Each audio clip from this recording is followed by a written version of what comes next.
và thiên thiên đất kinh ngoài tai là này Israel cũng so với các thùng là trang này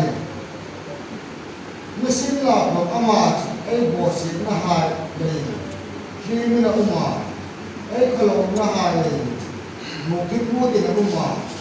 ấy là một cái gì nào thun là chữ chung là vùng là in bùa hai chữ vùng là in bùa hai sự tận dụng này là bạn sẽ mang sau về vào sen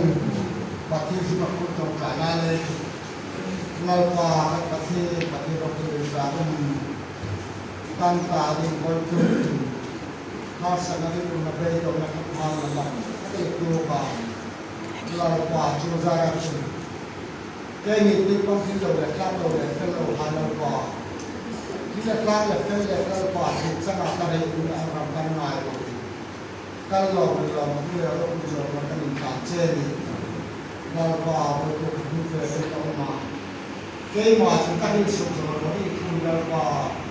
mình sẽ cái khu sự làm ăn cái vùng này mua sự làm ăn đó là thứ hai đó là quả cái mà cái là mà nó mình sẽ bao vào một chút gì để mà bao vào mình làm các cái chuyện sản phẩm pro cũng là lịch sử mình cần chơi đây và thiên cơ gì mà hành áo vùng này của hai chữ sự tâm linh ấy cũng là atiya áo vùng này của là sự tâm linh với sự là về tất cả về con cụ hai ấy và đấy là làm tiên vai thì chủ và các ấy là với giang khẩn để xem ai đi hồi lung ngoài là không trái à chẳng bị sẽ là mà phải lung ngoài là không trái à chùa rồi à anh lung ngoài là bây giờ nó bị đen cùi đi đen cùi rồi để xem ai đi hồi đi là chùa à đen cùi tụi đi là chùa à anh ta mình bắt nó chùa làm gì cả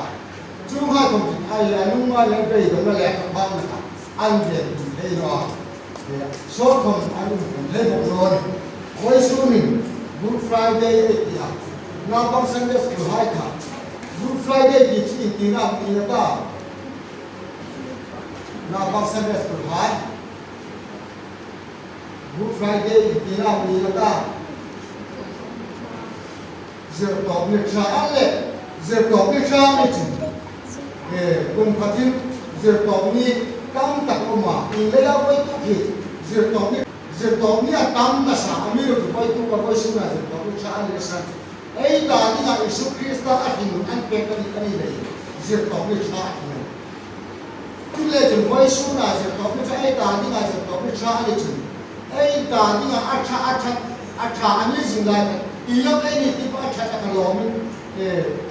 kim quê ta thì ha tìm ngài của thu là quê ngồi Zirita thì ngài lòng anh ấy xì chúng nam khăn ý cái nằm lòng về thu người ta với số là sản tâm tu hùng số về sản tâm tu Krista để xem ai đi là lúc mai trong trại à chủ hết có con mặc sản ta và thiên nhiên nó rất hẳn Jerusalem tròn mỗi đến lưu ta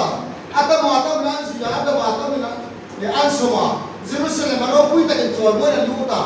tròn mỗi đến lại khăn về hoa sen à lại qua mình à không chịu ba cái mua tiền kia cả anh là với số về với cho Jerusalem tròn mỗi đến lưu ta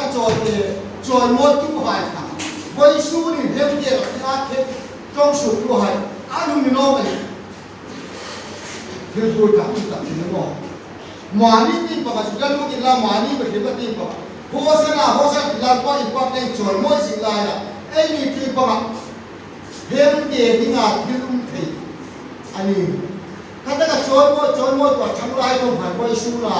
เฮียมเดียครอสเฮียมเดียที่อาทันที่อาเข้มไข่อาทันตำตักมุนเดนั่น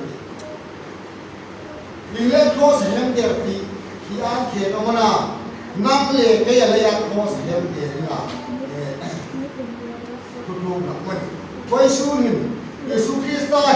ช่วยสอนเรื่องปัญหาอะไรอย่างอดัมไล่กันเฮ้ยก็เป็นรองโบล่ะเซนไฮสุดจะมาที่เฮลไฮสุดมันก็สุดบันเปียกาพาทางอันนี้พาก็สุดดังเปียกาตั้มตะกินรองโบนั่นเนี่ยมีก็มาอันที่โหยอย่างอามาก็มากินดำอันเบสอันที่โห hồi anh gì hồi hồi à anh là với số đi hình thằng cuối tu thì nó chỉ mình vai đi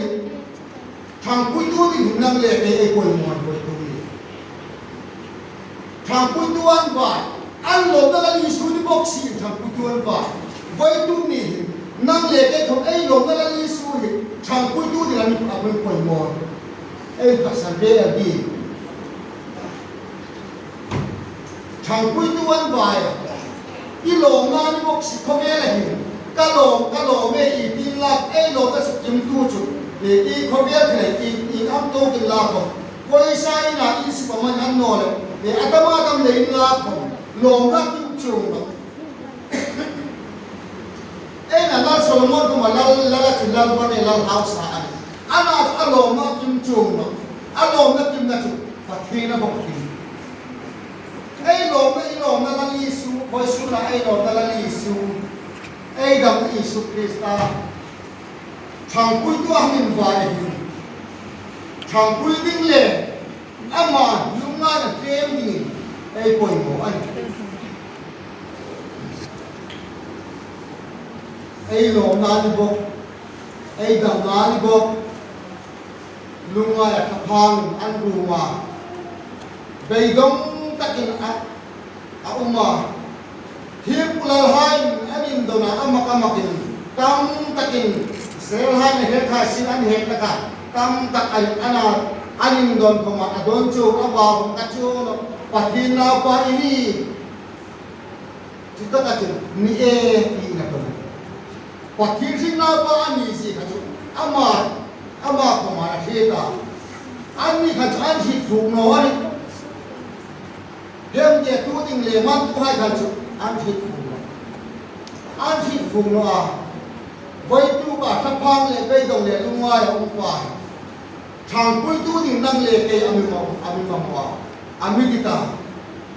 itu nam thằng bia ta itu nam cả thô ta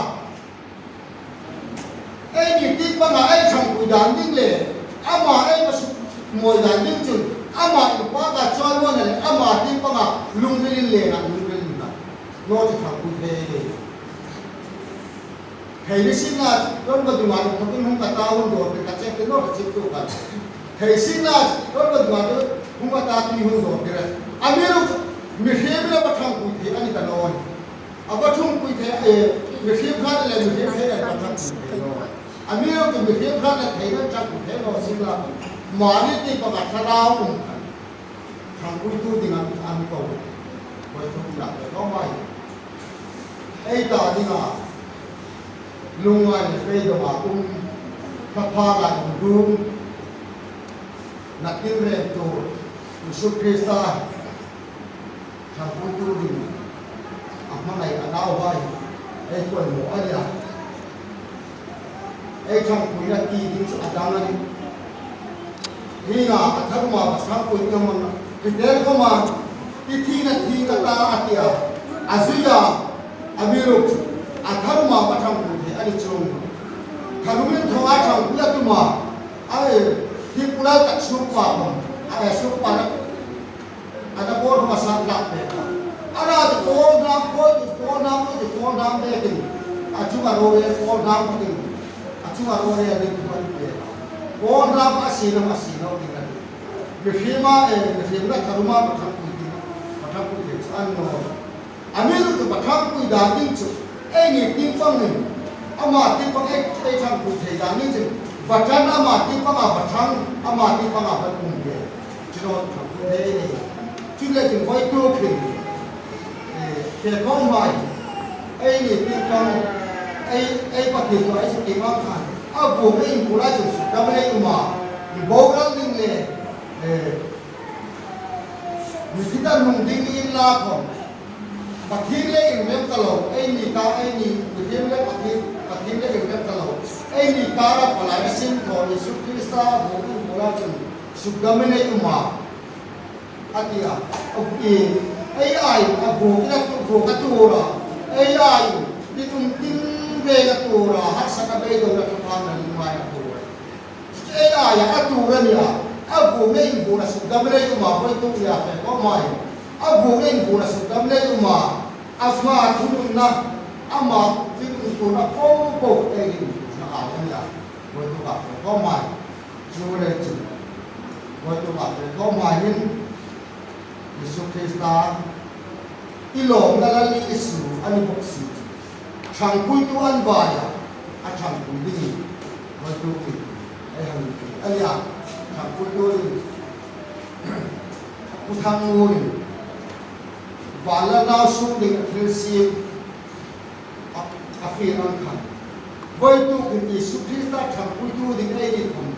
ai kha da fi ai ta ama choi mo ya in pa ka ne ko koi mo an no ani chung chu ma ni ti pa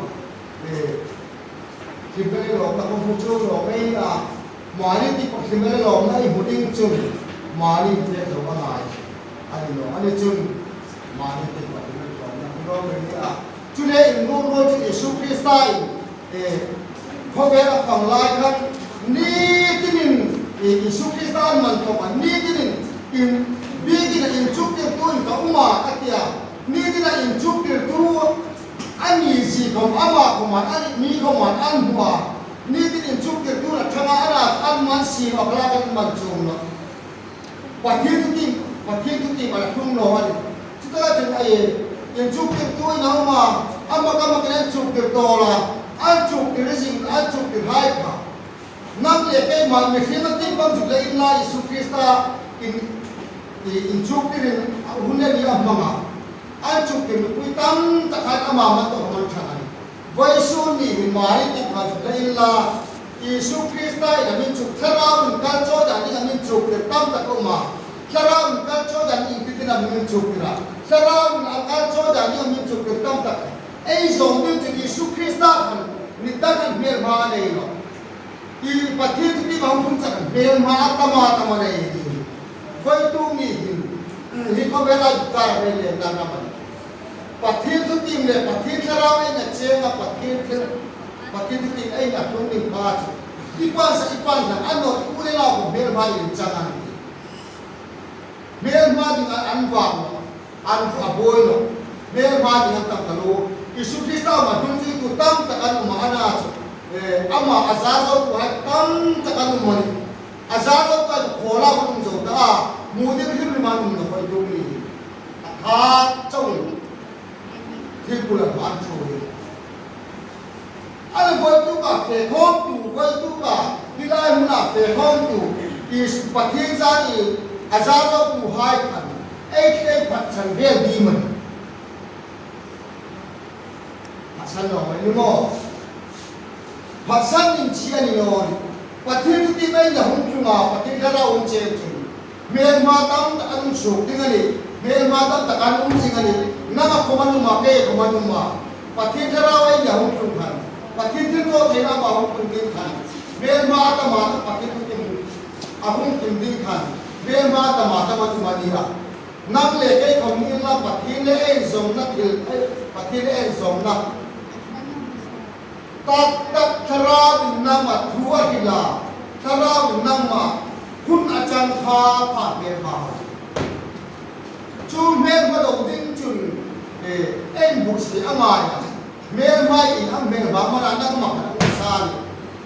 du am na da khel hin na da ano le pa sa pa na ma mu pe no na da ro le pa no mu pe no na da ano mi ma thi na da ba ya re na da atama tama mani chumbo ko hel ma fe khating chun rinum na mai ya churi num na pal na Yesu Krista ko